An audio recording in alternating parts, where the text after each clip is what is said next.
పవన్ కళ్యాణ్ కొత్త సినిమా ఉస్తాద్ భగత్ సింగ్ కు ఒక దశలో పెద్దగా హైపే కనిపించలేదు. అందుకు కారణం ఈ సినిమా మొదలు కావడానికే ఏళ్లు గడిచిపోయాయి. చివరికి సినిమాను మొదలు పెట్టాక కూడా షూటింగ్ ఎంతో కాలం సాగలేదు. పైగా హరీష్ శంకర్ చివరి చిత్రం మిస్టర్ బచ్చన్ డిజాస్టర్ కావడం, ఉస్తాద్ భగత్ సింగ్ రీమేక్ అన్న ప్రచారం జరగడంతో పవన్ అభిమానులు దీని మీద పెద్దగా ఆశలు పెట్టుకోలేదు. కానీ ఈ మధ్య ఈ చిత్రానికి బాగానే బజ్ క్రియేట్ అవుతుంది. సినిమా నుంచి రిలీజ్ చేసిన తొలి పాట దేఖ్ లేంగే సాలా ఉస్తాద్ భగత్ సింగ్ కు కావాల్సినంత బజ్ అయితే తీసుకొచ్చేసింది.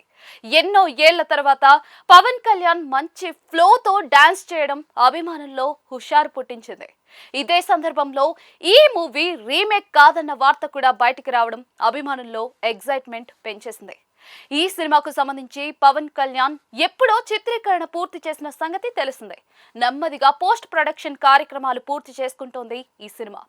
ఉస్తాద్ భగత్ సింగ్ రిలీజ్ వేసవిలో అని చాన్నాళ్ల ముందే నిర్మాతలు ప్రకటించిన సంగతి తెలిసిందే.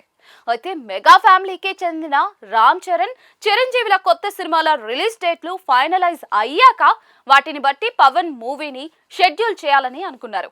అయితే మార్చ్ 27కు చరణ్ సినిమా పెద్దిని చాన్నాళ్ల ముందే కన్ఫర్మ్ చేశారు.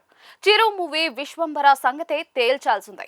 అయితే ఈ లోపు పెద్ది సినిమా వాయిదా అంటూ ప్రచారం మొదలైంది. తాజా సమాచారం ప్రకారం ఈ సినిమా మార్చి చివరి వారంలో రావడం దాదాపుగా అసాధ్యంగా కనిపిస్తోంది. షూట్ ఆలస్యం కావడానికి తోడు దురంధర్ 2కు పోటీగా వెళ్లడం పాన్ ఇండియా మార్కెట్ దృష్ట్యా మంచిది కాదని టీం భావిస్తోందట. అందుకే పెద్దిని వాయిదా వేయడం లాంఛనమే అని సమాచారం. మరోవైపు నాని మూవీ ది ప్యారడైజ్ ను ఆల్రెడీ మార్చి చివరి వారం నుంచి వాయిదా వేసేశారు. దీంతో పవన్ కళ్యాణ్ సినిమాను వేసవి ఆరంభంలోనే విడుదల చేయడానికి మార్గం సుగమమైంది. కాబట్టి మార్చి చివరి వారం లేదా ఏప్రిల్ తొలి వారంలో ఈ సినిమాను రిలీజ్ చేసే సంకేతాలు కనిపిస్తూ ఉన్నాయి. అంటే వేసవిలో రాబోయే తొలి పెద్ద సినిమా ఇదే కావచ్చన్నమాట.